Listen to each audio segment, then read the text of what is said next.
Os apóstolos ensinaram apenas 4 mandamentos? Muitas pessoas leem Atos 15 e concluem que os gentios precisavam obedecer apenas 4 regras.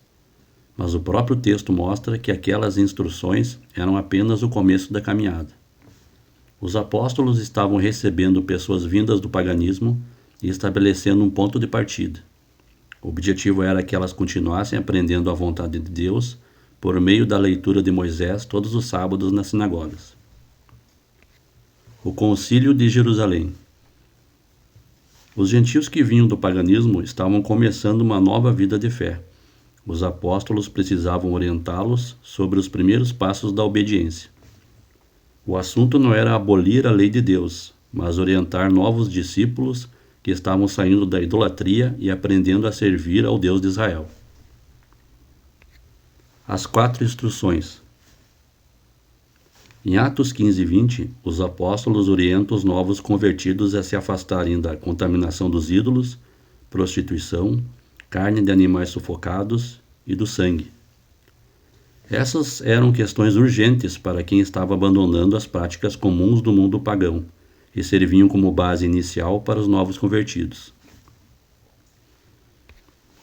Os casamentos e relações ilícitas. Entre as 4 orientações dadas em Atos 15 está a proibição da prostituição ou imoralidade sexual. Para os apóstolos, essa expressão não era uma ideia vaga ou definida pela cultura da época. Ela estava fundamentada nas Escrituras, que eram lidas todos os sábados.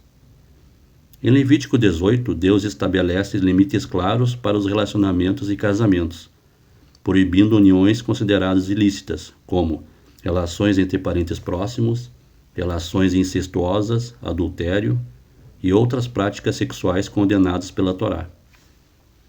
Assim, quando os gentios ouviam a orientação para se afastarem da imoralidade sexual, eles encontravam em Levítico 18 a explicação detalhada do que Deus considerava puro e impuro nessa área da vida.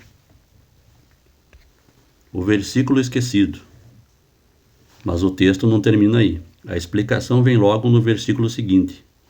Os novos discípulos continuariam ouvindo os ensinamentos de Moisés regularmente. Em Atos 15, 21 diz: porque Moisés é pregado em cada cidade e lido todos os sábados nas sinagogas. Os apóstolos sabiam que os novos discípulos continuariam aprendendo as Escrituras semana após semana. Portanto, Atos 15 não descreve o fim do aprendizado da Torá, mas o início dele. O aprendizado contínuo. Atos 15 apresenta o ponto de partida. Os apóstolos não estavam limitando a obediência a 4 mandamentos. Eles estavam estabelecendo os primeiros passos de uma caminhada de aprendizado. Ao ouvir Moisés sendo lido todos os sábados, os gentios aprenderiam gradualmente os ensinamentos de Deus contidos na Torá. Entre eles, destacam-se os 10 mandamentos. Em Êxodo 20 encontramos os 10 mandamentos, o fundamento moral da aliança. Em resumo, não ter outros deuses, não adorar imagens, não tomar o nome de Deus em vão, guardar o sábado como dia de descanso, honrar pai e mãe, não assassinar, não adulterar, não furtar, não dar falso testemunho e não cobiçar. O Shabat. Entre os 10 mandamentos está o mandamento do Shabat. O 7º dia foi separado por Deus como dia santo, um memorial da criação e um tempo de descanso, adoração e comunhão. O próprio Atos 15, 21 menciona a leitura de Moisés realizada todos os sábados, mostrando a importância desse dia na vida das comunidades que aprendiam as Escrituras, sendo também apresentado nas Escrituras como um sinal entre Deus e seu povo, conforme o livro de Êxodo. Êxodo 31, 13, o livro de Ezequiel 20, 12 e 20, 20, que diz: Tu, pois, fala aos filhos de Israel, dizendo: certamente guardareis meus sábados, porquanto isso é um sinal entre mim e vós nas vossas gerações, para que saibais que eu sou o Senhor, que vos santifica. Êxodo 31, 13. E também lhes dei os meus sábados, para que servissem de sinal entre mim e eles, para que soubesse que eu sou o Senhor que os santifica. Ezequiel 20:12. E santificai os meus sábados, e servirão de sinal entre mim e vós, para que saibais que eu sou o Senhor vosso Deus. Ezequiel 20:20. As leis alimentares. Entre os ensinamentos aprendidos pelos discípulos estavam as instruções sobre alimentação e santidade descritas em Levítico 11. Em Levítico 11, Deus distingue os animais puros dos impuros, ou seja, o que é alimento e o que não é alimento. Essas instruções ensinavam Israel a viver em santidade, fazendo distinção entre o que é santo e o que é comum. Os 4 decretos de Atos 15 já possuem relação direta com questões alimentares, mostrando que esse tema fazia parte da instrução dada aos novos convertidos ao proibir a ingestão de carne de animais sufocados e de sangue. As santas convocações. Em Levítico 23, encontramos as santas convocações estabelecidas por Deus para serem lembrados por seu povo. O Shabat, o Pessa, a Páscoa, pães asmos, primícias, Shavuot, Yom Teruah, Yom Kippur e Sukkot.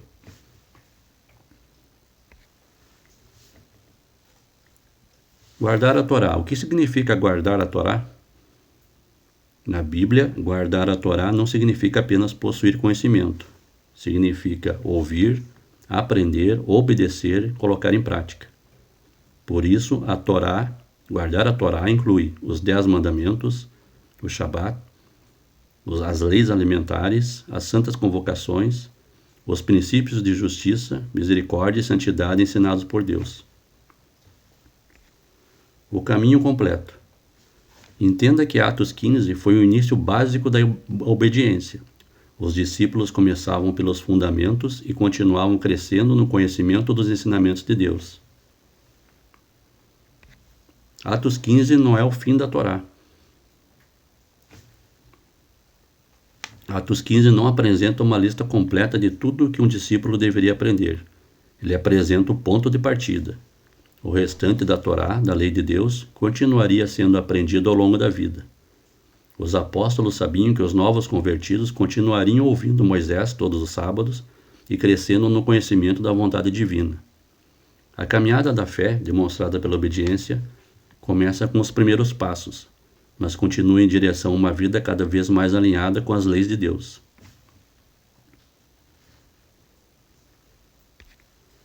Provérbios 28:7 declara: quem quer que guarde a lei é filho sábio. Guardar a Torá é aprender e praticar os mandamentos de Deus. Portanto, que possamos ser filhos sábios ao praticar a obediência à lei de Deus revelada nas Escrituras.